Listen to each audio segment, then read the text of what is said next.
ડભોઈમાં અષાઢ વદ અમાસથી માં દશામાના વ્રતનો પ્રારંભ થયેલ છે। ફક્ત શ્રદ્ધા અને ધીરજ રાખી કરેલું વ્રત ક્યારે મિથ્યા જતું નથી।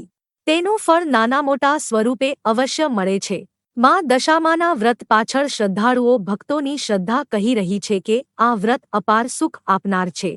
માણસની ખરાબ દશામાં આ વ્રત કરવામાં આવે તો જરૂરથી કોઈ ગ્રહો નડતા હોય, શનિ કે રાહુની પનોતી હોય કે ચાલતી હોય તો આ વ્રત કરવાથી શ્રદ્ધાળુઓની આ અવદશાઓમાં માં દશામાં દૂર કરી સુખ શાંતિ સ્થાપિત કરે છે। ડભોઈ નગર તેમજ તાલુકામાં દર વર્ષ કરતાં પણ આ વર્ષે ખૂબ મોટા પ્રમાણમાં આ વ્રતની ઉજવણી થઈ રહી છે। નગરના માર્ગો પર માની શોભાયાત્રા યોજી સ્થાપના કરવામાં આવી હતી। તે સમયનગરનું વાતાવરણ ઢોલ નગારા ટેમ્પો અને ભક્તિમય ગરબા સંગીત સાથે ગુંજી ઉઠ્યું હતું। છેલ્લા ઘણા વર્ષોથી દશામાના વ્રતનો પ્રચાર વધી ગયો છે। દશામાના ભક્તોની સંખ્યામાં વધારો થઈ રહ્યો છે। ડભોઈ નગર તેમજ તાલુકામાં પણ અવદશા દૂર કરનારમાં દશામાની ઘેર ઘેર સ્થાપનાઓ થયેલ છે।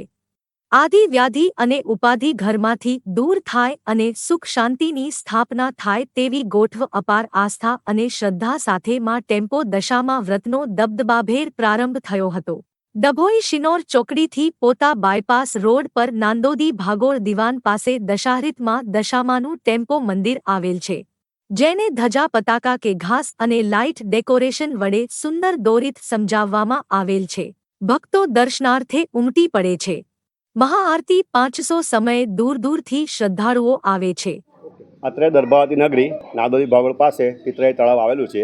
ત્યાં દશા માતાનું ચમત્કારિક મંદિર છે અને લોકવાયકા મુજબ વિસરદેવ રાજાએ 10 દિવસ માતાજીની આરાધના કરેલી અને માતાજી પ્રગટ થયેલા અને રાજાને વરદાન આપેલું કે જે ભાવિક ભક્તો દર્ભાવતીમાં દરેક ભાવિક ભક્તો જે મારું પ્રેમ ભાવપૂર્વક પૂજન કરશે એની હું મનોકામના પૂર્ણ કરીશ। એ પ્રમાણે દરેક ભાવિક ભક્તો દર્ભાવતીના 10 દિવસ માતાજીની આરાધના કરે છે, પૂજન વિધિ કરે છે, ઉપવાસ કરે છે અને 10 દિવસ પૂજન વિધિ કરી અને 10મા દિવસે સવારે 4 વાગ્યાને આસપાસ એની માતાજીની એ તળાવમાં કે નદીમાં એનું વિસર્જન કરે છે અને 10મા દિવસે અહીં દશામાના મંદિરે ભવ્ય ભંડારો યોજાય છે અને બધા ભાવિક ભક્તો અહીં પ્રેમથી પ્રસાદી લે છે।